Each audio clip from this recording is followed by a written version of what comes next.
Of former Zimbabwean President Robert Mugabe will lie in state at a Harare Stadium. His remains arrived back in the country from Singapore yesterday. ENC anchor Vuyo Mvoko joins us from Harare. I know you've been there for a couple of hours now, standing outside one of the family homes.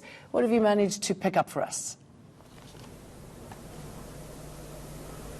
Well, Jane, from the last time we spoke, we managed to get hold of a family spokesperson.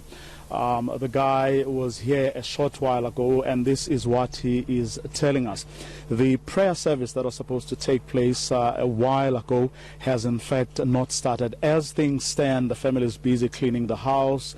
Some flowers have been brought in, and they are busy setting up outside the house. There's a big tent that's currently being erected, and furniture has been brought in. Now, that service, we are now told, is going to start in another hour, maybe 2 hours time, here at the residence of former President Robert Mugabe. We then asked whether in fact his remains would then be taken to the Harare Stadium as we were initially told.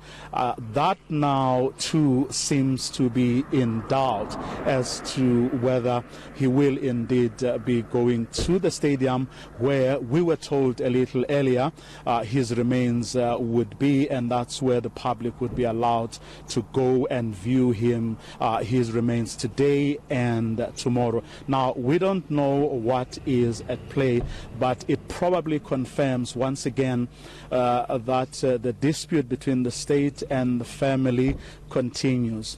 Initially, we thought the only point of dispute was where the former president should be buried on Sunday, whether he should be buried at the Heroes Acre or whether he should be buried at his ancestral village. But reading between the lines from the conversation we have just had with one of the family members, it now looks like even him lying at the Harare Stadium today and tomorrow for the public to view his body, that too seems to be in doubt. Jane?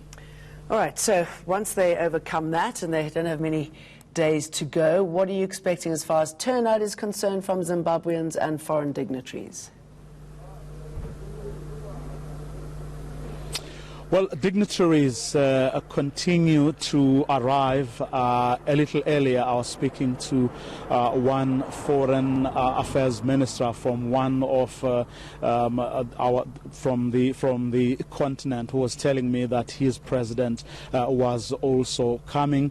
But I can also confirm that former President Thabo Mbeki, he will indeed be coming to the funeral.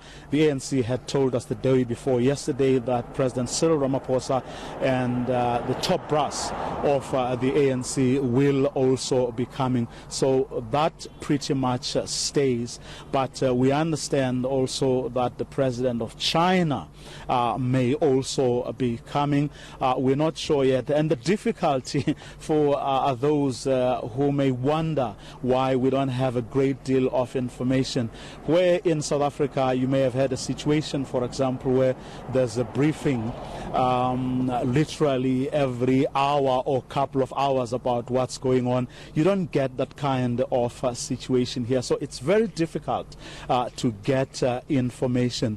So, but one thing that has been confirmed by both sides, in other words, the family and the state, and that is that on Saturday there will certainly be a memorial service, and that memorial service will be addressed by the sitting president, Emmerson Mnangagwa, and that is where dignitaries and other heads of state are expected to converge, and that will be at the National Sports Stadium. There doesn't seem to be a dispute around that. Where there seems to be a dispute is around where he will be buried on Sunday, and as I have just said, there seems to be some doubts right now as to whether today and tomorrow his remains will indeed go to the Harare Stadium for the public to pay their last respects for the very last time. Vuyo Mvoko on that ongoing dispute, reporting live from Harare.